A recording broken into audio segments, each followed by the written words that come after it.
the Skillful Art of Manipulation audiobook, is honored to present a powerful new insight from our newly released story, Secrets at El Chapo's Mother's Doorstep, a suspenseful encounter, now streaming on your favorite podcasting platform.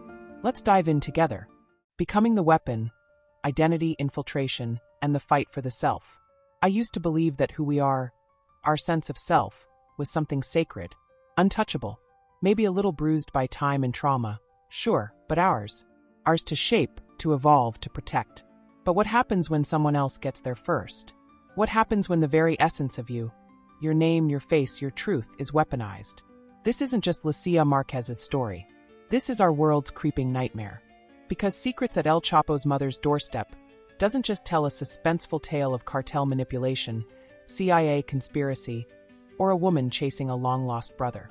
No, it exposes something far deeper, far more personal, the theft of self. Lucía thought her trauma was something she buried. A fire, a betrayal, a brother she lost. But the real story was what they buried. The ones who watched her from the shadows, who groomed her grief, who planted seeds of doubt and rewrote her existence pixel by pixel, dossier by dossier. A government shadow system, Cassandra, designed not just to control people, but to replace them. And here's where it gets terrifying. Lucía didn't know. Not for years. Until one day, her past knocked on her door in the form of a photograph, her dead brother alive, standing with El Chapo's mother, and her entire reality began to fray. This insight isn't just about Lucía. It's about all of us living in a world where deepfakes, synthetic voices, and digital clones are no longer science fiction. You've probably already been mimicked, your likeness scraped, your voice mapped, your online behavior converted into data. And if someone powerful enough wanted to tell a new story, with you as the villain, the scapegoat, the pawn, they could. And you wouldn't even know.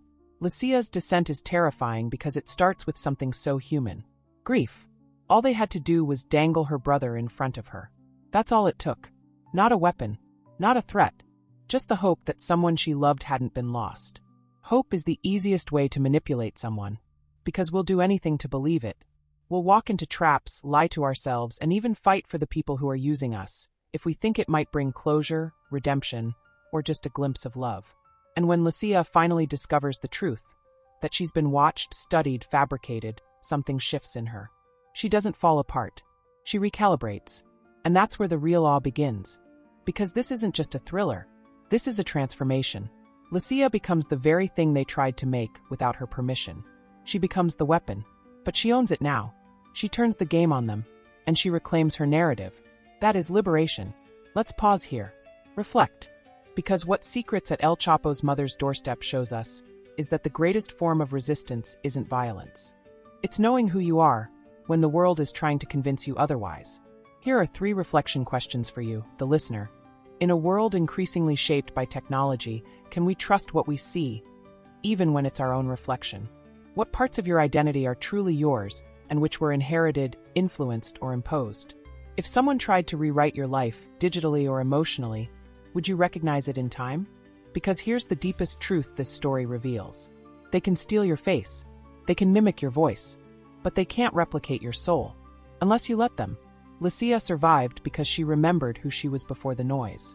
And when the noise got louder, when the system tried to erase her, she became louder still.